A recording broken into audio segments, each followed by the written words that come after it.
Во время открытия Олимпийских игр при проходе сборной Армении французский комментатор отметил, что идут армянские друзья, а Армения – это страна, близкая сердцу французов, которая подверглась азербайджанской агрессии. При проходе сборной Азербайджана тот же комментатор сухо отметил, что идет кавказская страна, которая находится в конфликте с Арменией. А ведь действительно, в цивилизованном мире Азербайджан известен лишь тремя вещами. Первое – конфликт с Арменией. Второе – нефть. Третье – диктаторский режим, следствием которого являются низкий уровень свободы человека, высокий уровень коррупции, обороты наркотиков и так далее. Эта страна популярна лишь в постсоветском пространстве, где легче купить всяких псевдоисториков и псевдополитиков, которые согласятся распространять тезисы Абшерона, особенно если это угодно Кремлю на фоне дрейфующей Армении. Нас на протяжении 30 лет убеждали, что мы никому не нужны и что нас никто не любит, кроме России. Однако на деле все оказалось наоборот.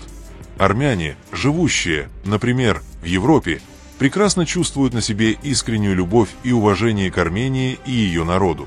В любой стране мира, когда говоришь, что ты армянин, люди сразу меняются на глазах, проявляя настоящую, нетуристическую любовь. Наши соотечественники и наша история оставили у людей в разных странах мира только позитивные чувства и уважение. Все выросли на учебниках, рассказывающих правдивую историю о нашей стране и о нас. Каждый армянин на протяжении всей нашей истории представлял не только себя, но и свою страну, историю и культуру. Представьте, что будет, если мы станем интересны еще и экономически. Это откроет невероятные возможности для развития нашего государства.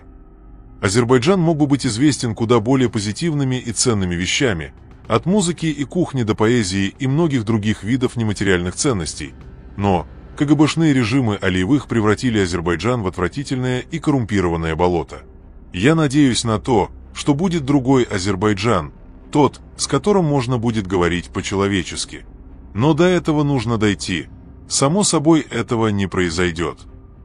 Подробности истории вокруг претензий алиевского режима к ЕС.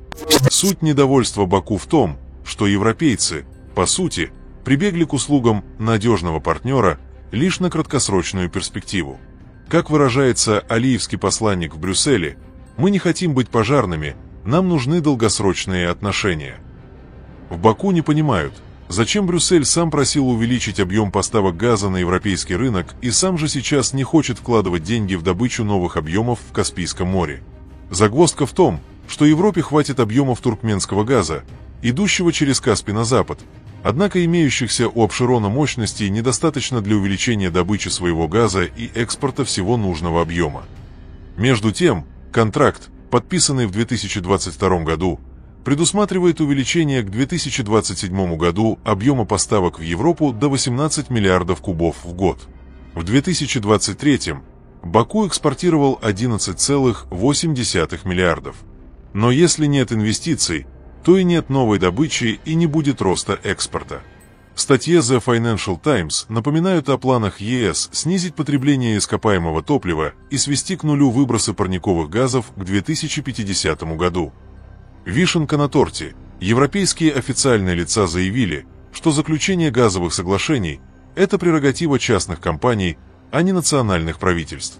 В общем, говоря научным языком, Евросоюз поматросил Алиева, когда им было срочно нужна альтернатива российскому газу, а потом бросил.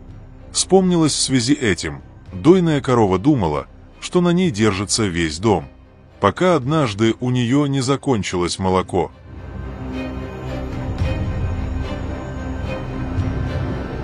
Американская журналистка Линдси Снелл высмеивает нелепое обвинение алиевского режима в адрес Армении, которая якобы осуществляет провокации и готовится к войне. Баку следом за Москвой устроил истерику из-за намерения ЕС выдать Армении 10 миллионов евро. Оба диктаторских режима считают, что эта сумма направлена на дестабилизацию в регионе. Перед нами снова синхронность действий Москвы и Баку. Линдси Снелл напоминает, что Алиев импортирует вооружение на миллиарды долларов у своего коллеги Израиля.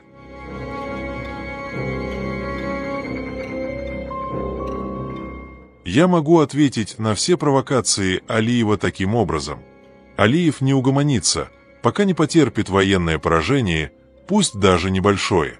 Он сейчас думает и чувствует, что он неуловимый Джо, который непобедим. Когда человек долгое время стремится к реваншу, и у него это не получается уже 30 лет, то у него, естественно, будут психические проблемы. Он неугомонно хочет, чтобы Армения терпела поражение за поражением. Алиев не успокоится, пока не заберет коридор по Сюнику, в лучшем варианте для Армении, а в худшем весь Сюник, что приведет к краху армянской государственности. Но этого не произойдет, если армяне будут сплоченными, как один кулак, и глобальные игроки тоже не позволят этому случиться, потому что это ударит по их имиджу, который они строят, поддерживая Армению. Понятно, что Алиеву в этом вопросе будут помогать Эрдоган и Путин, делая ставку на тотальный разгром правительства Пашиняна. С одной стороны, Эрдогану не нужно, чтобы Пашиняна разгромили так, чтобы народ вышел и заставил его уйти в отставку, потому что вряд ли после него будет такой человек, который продолжит мирную повестку Армении.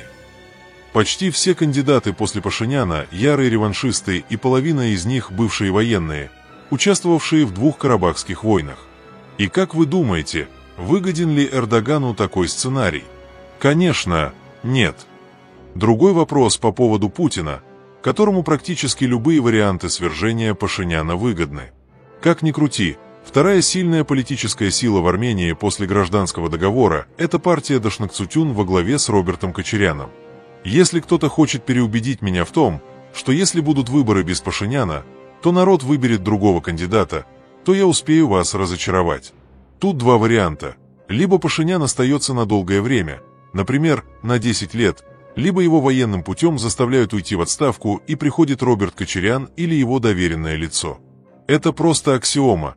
Никто не пойдет за другими кандидатами в таком количестве, чтобы за них проголосовали более 5%. И все это очень выгодно именно Путину. Он получит контроль над Сюником, и у него в Ереване будет свой губернатор в лице Кочаряна или его доверенных людей. Если вы не согласны с моим видением, то напишите об этом в комментариях. И в конце скажу пару слов про Алиева. Алиеву выгодны вообще все варианты. Будет это мирным путем или путем войны, ему безразлично. Естественно, ему нужна война, чтобы он мог захватить еще больше земель у Пашиняна, что приведет к повышению его рейтинга в Азербайджане и параллельно снижению рейтинга Пашиняна, что приведет к его отставке. Если такое случится, то в Армении придут пророссийские силы. Народ Армении будет ждать от них ответных военных действий, но этого не произойдет. По большому счету, Алиеву без разницы, кто будет главой страны в Армении. Карабах уже у него. Просто при Кочаряне Путину уже не нужно будет давать команду ФАС Алиеву на Армению, потому что Кочарян будет выполнять указы Путина без всякой силы. И еще добавлю, что многое зависит от США. Там 5 ноября этого года пройдут выборы. Если Камала Харрис станет новым президентом США, то, скорее всего, она будет продолжать политику Джо Байдена по отношению к Армении. Но если придет Трамп, то будет примерно так, как было во время войны между Арменией и Азербайджаном. Ему в большом счете безразличен наш регион. Скорее, наш регион для него – это ненужные проблемы для его страны, что приведет к тотальному усилению России и Турции. При Камале вряд ли Алиев пойдет на войну с Арменией, а вот при Трампе никто не знает, что будет, потому что лично для меня он непредсказуемый политик, и уже один раз мы увидели его поведение по отношению к Армении. Поэтому Пашиняну нужно тотально перевооружать Армению, чтобы он был готов к большой войне, иначе никак. Подписывайтесь на наш канал и пишите ваше мнение в комментариях.